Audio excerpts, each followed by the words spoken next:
Communist China will have increased its striking power 1,000-fold with a sophisticated delivery system for its nuclear weapons. We must prepare for that day. We must prepare to coexist peaceably with Communist China. Prior Philippine administrations before Ferdinand Marcos Sr. and even Marcos himself during his first term that started in 1965 had considered the PRC a security threat due to its financial and military support of a homegrown communist rebels in the Philippines associated with the Communist Party of the Philippines, the New People's Army, and the National Democratic Front. But in his 1969 State of the Nation address, Ferdinand Marcos announced a prospective paradigm shift. He said, "We in Asia must strive towards a modus vivendi with Red China." I reiterate this need, which is becoming more urgent each day. Before long, Communist China will have increased its striking power 1,000-fold with a sophisticated delivery system for its nuclear weapons. We must prepare for that day.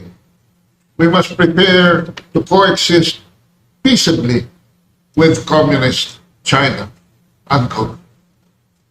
2 years after that speech, Marcos decided to create a defense buffer on the western side of the Philippines, outlying our island of Palawan, by occupying some features in the South China Sea in 1971, foremost of which was Pag-asa Island.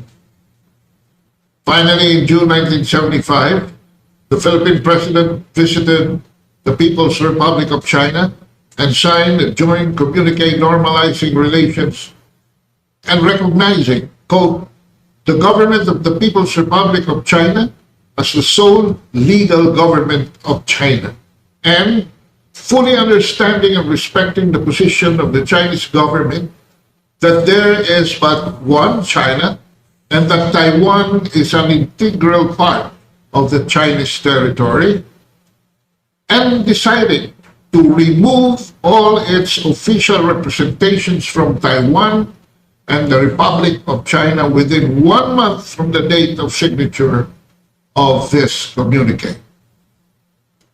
In turn, Chinese Prime Minister Xu Enlai committed that China would not intervene in the internal affairs of the Philippines nor seek to impose its policies in Asia, a move that isolated the local communist movement that China had earlier financially and militarily supported. And we see in the second slide, Mao Zedong and Ferdinand Marcos, after the Philippines signed a communique opening the diplomatic relations in the presence of First Lady Imelda Marcos and daughter Amy, now a senator. Today, 50 years after the signing of that communique, it is opportune to revisit the commitments we entered with China in the light of disagreements that have overpowered bilateral harmony. The two governments recognize, according to the communique, and agree to respect each other's territorial integrity and agree to settle all disputes by peaceful means. By peaceful means, of course, the Chinese refer to bilateral negotiation. Further, quote, "The two governments agree that all foreign aggression and subversion and all attempts by any country to control any other country or to interfere in its internal affairs are to be condemned. They are opposed to any attempt by any country or group of countries to establish hegemony or create spheres of influence in any part of the world." Unquote. Obvious referencing to the Americans and its Western allies.